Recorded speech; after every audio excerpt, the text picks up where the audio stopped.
19 ਸਾਲ ਦਾ ਸੀ, ਚੰਗਾ ਖਿਡਾਰੀ ਸੀ, ਪਰ ਨਸ਼ਾ ਜਿੱਤ ਗਿਆ। ਤਰਸੇਮ ਸਿਆਂ ਇਸ ਅੱਗ ਦਾ ਸੇਕ ਤਾਂ ਘਰ ਘਰ ਪਹੁੰਚਿਆ, ਪਰ ਬਸ ਹੁਣ ਹੋਰ ਨਹੀਂ। ਪੰਜਾਬ ਸਰਕਾਰ ਨੇ ਨਸ਼ਿਆਂ ਦੇ ਵਿਰੁੱਧ ਇੱਕ ਸਖਤ ਮੁਹਿੰਮ ਚਲਾਈ ਹੈ ਤੇ ਅਸੀਂ ਸਾਰਿਆਂ ਨੇ ਇਹਨਾਂ ਦਾ ਸਾਥ ਦੇਣਾ ਕਿ ਅੱਜ ਤੋਂ ਬਾਅਦ ਨਾ ਇਸ ਪਿੰਡ ਵਿੱਚ ਨਸ਼ਾ ਵਿਕੂਗਾ ਤੇ ਨਾ ਹੀ ਕਿਸੇ ਨਸ਼ਾ ਵੇਚਣ ਵਾਲੇ ਨੂੰ ਇੱਥੇ ਵੜਨ ਦਿੱਤਾ ਜਾਊ। ਜਿਹੜੇ ਨਸ਼ੇ ਵਿੱਚ ਫਸੇ ਹੋਏ ਉਹਨਾਂ ਨੂੰ ਨਸ਼ਾ ਮੁਕਤੀ ਕੇਂਦਰ ਵਿੱਚ ਭਰਤੀ ਕਰਾਵਾਂਗੇ। ਕੋਈ ਵੀ ਨਸ਼ਾ ਤਸਕਰ ਦੀ ਜ਼ਮਾਨਤ ਨਹੀਂ ਕਰਾਏਗਾ। ਵਾਅਦਾ ਕਰੋ, ਅਸੀਂ ਆਪਣੇ ਪਿੰਡ ਨੂੰ, ਆਪਣੇ ਪੰਜਾਬ ਨੂੰ ਨਸ਼ਾ ਮੁਕਤ ਕਰਕੇ रहांगे। देश में जब ओल्ड पेंशन स्कीम खत्म करके एनपीएस शुरू किया, तब ये लॉजिक दिया गया कि सरकार पर पेंशन का बोझ बढ़ रहा है। पेंशन देने से कन्नी काट रही सरकार को प्रेशर में 20 साल बाद वापस पेंशन की ओर लौटना पड़ा। ओल्ड पेंशन तो वापस नहीं आया, लेकिन यूनिफाइड पेंशन स्कीम यूपीएस के जरिए 50% पेंशन की गारंटी दे दी। अब जबकि 8वें वेतन आयोग का काम शुरू हो रहा है, तब पेंशनर्स की बहुत ज्यादा उम्मीदें टिकी हैं कि उनको क्या मिलेगा। 7वें वेतन आयोग में जब भारत सरकार में मिनिमम सैलरी 18,000 फिक्स की गई, तब पेंशनर्स के लिए मिनिमम पेंशन 9,000 फिक्स हुई। ऐसी उम्मीद कि 8वें वेतन आयोग में सरकारी नौकरी कर रहे 18,000 वालों की मिनिमम सैलरी इंक्रीमेंट के बाद 30,000 से 54,000 तक हो सकती है। सरकारी कर्मचारियों को डबल या ट्रिपल सैलरी इंक्रीमेंट का पॉजिटिव अनुमान लगाया जा रहा है। आज भारत सरकार में करीब 35 लाख सरकारी कर्मचारी काम कर रहे हैं, लेकिन पेंशनर्स की संख्या करीब 68 लाख तक पहुंच चुकी है। सबसे ज्यादा 33,87,000 पेंशनर्स रक्षा मंत्रालय में हैं, रेलवे में 15,25,000, टेलीकॉम में 4,38,000, पोस्टल डिपार्टमेंट में पेंशनर्स करीब 3 लाख हैं, करीब 12 लाख अलग अलग विभागों में काम कर चुके पेंशनर्स हैं। सैलरी इंक्रीमेंट वाले आयोग का नाम तो वेतन आयोग होगा, लेकिन बड़ा फोकस पेंशनर्स पर होगा।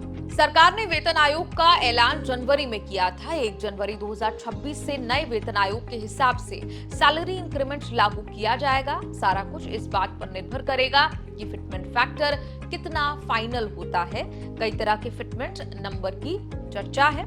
अगर वेतन आयोग ने 1.92 फिटमेंट फैक्टर फाइनल किया, तो जिन पेंशनर्स को 25,000 हर महीने पेंशन मिल रही है, उनकी पेंशन बढ़कर 48,000 हो सकती है। अगर फिटमेंट फैक्टर 2.08 हुआ, तो 25,000 वालों की पेंशन 52,000 हो सकती है।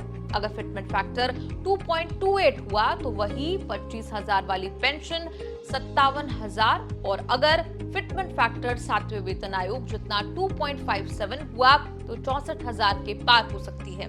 जितना मैथमेटिक्स से सैलरी बढ़ेगी, उसी से पेंशन भी बढ़ना चाहिए।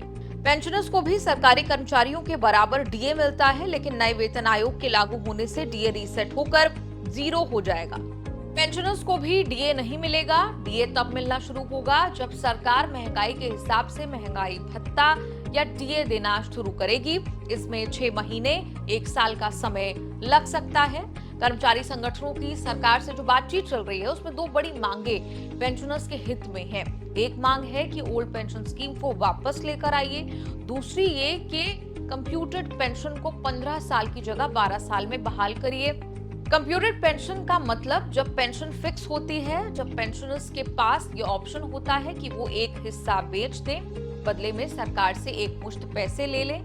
अगर पेंशन लेते हुए 15 साल सरवाइव कर गए, तो वही बेचा गया कंप्यूटेड पेंशन वापस पेंशन में जुड़ जाता है, फुल पेंशन मिलने लगती है। ये सब फाइनल तब होगा जब वेतन आयोग बनेगा और उसके बाद उसकी रिपोर्ट फाइनल होगी। भारत सरकार की नौकरी कर चुके पेंशनर्स अब 3 क्राइटेरिया में बढ़ चुके हैं। एक पेंशनर वो हैं जो 2004 से पहले रिटायर होकर ओल्ड पेंशन स्कीम के तहत फुल पेंशन पा रहे हैं। दूसरी कैटेगरी में वो लोग हैं जो 2004 के बाद रिटायर हुए, उनको एनपीएस के तहत मार्केट लिंक्ड पेंशन मिल रही है।